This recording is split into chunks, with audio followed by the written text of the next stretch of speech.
YP-TDS, Yard Patrol Tactical Data Simulator.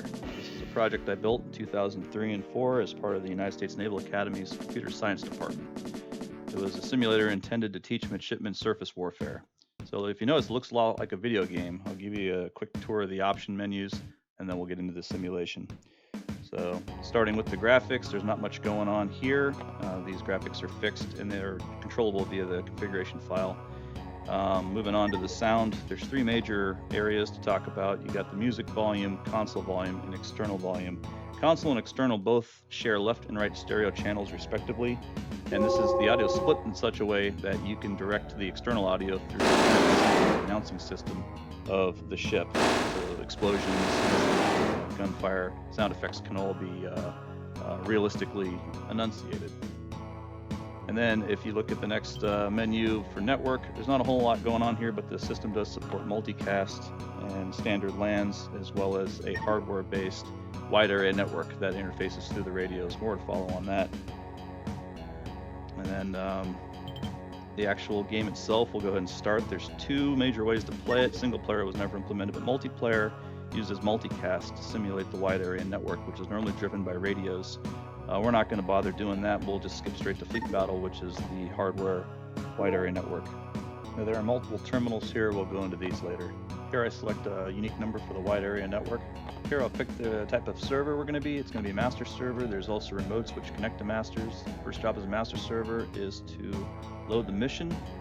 There's a bunch of predetermined script files here we can pick from. I'm going to choose Severn Discomfort.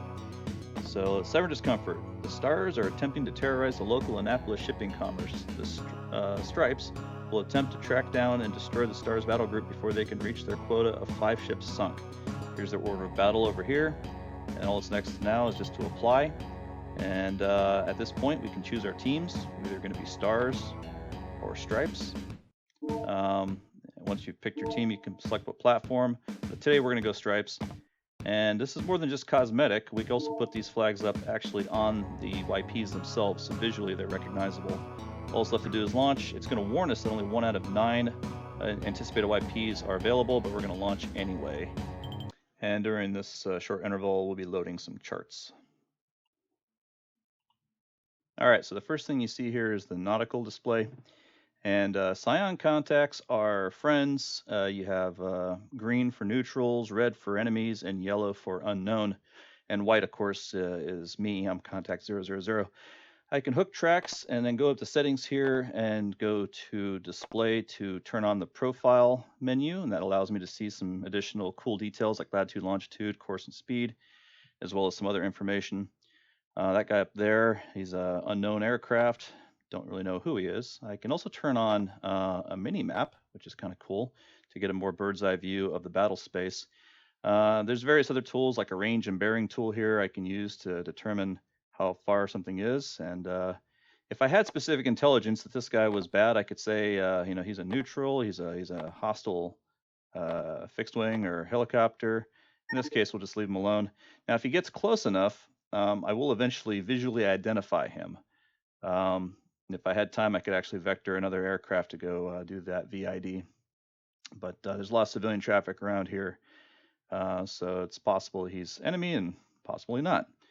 So anyways, this program was written to give the people who wanted to be surface warfare officers in the Navy a way to simulate combat and tactics in a laboratory setting.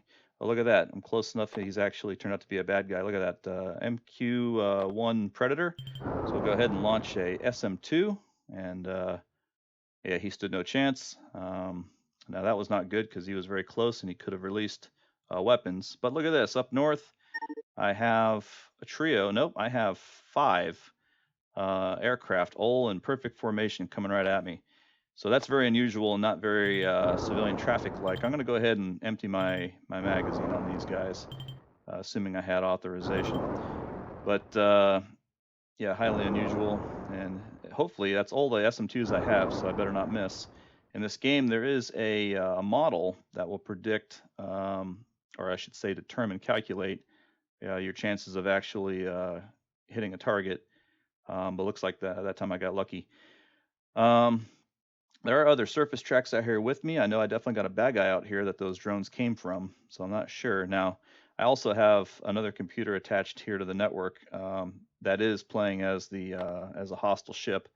I can, let's see, go ahead and designate him. Let's just say for argument's sake that he was designated hostile. I could launch harpoons at him. Harpoon is our 1980s era anti-ship missile, but it definitely gets the job done. I have 2 of those. I'll go ahead and launch them both.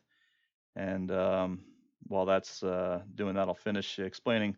So we had Jane's Fleet Command, which was a great video game at the time, but it was only meant for PC use. And YP-TDS is special because it's actually taken on board the Europe Patrol craft out at sea in the Chesapeake Bay for real, and their GPS coordinates would dictate where they are on this map.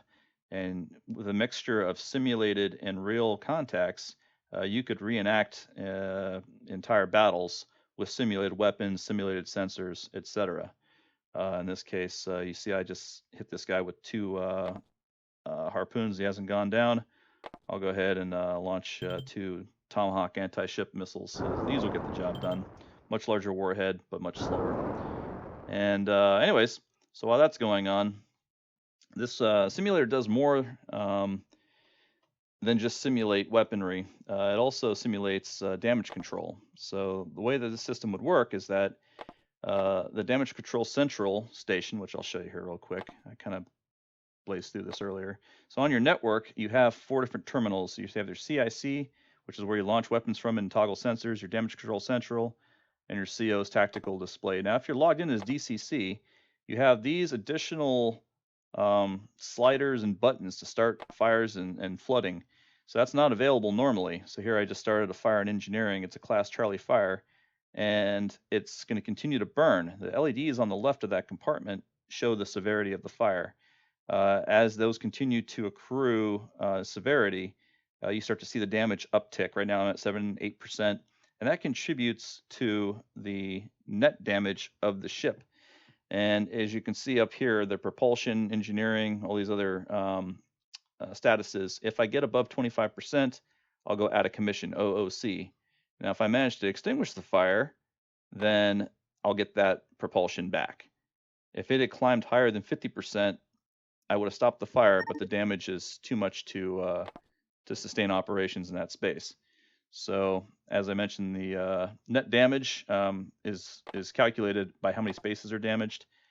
Now I'm going to start some flooding and engineering, and as you can see, that net damage is going to tick up along with the engineering space, and it cannot be repaired at sea. So, the more damage you get, eventually if you reach 100%, the game is over.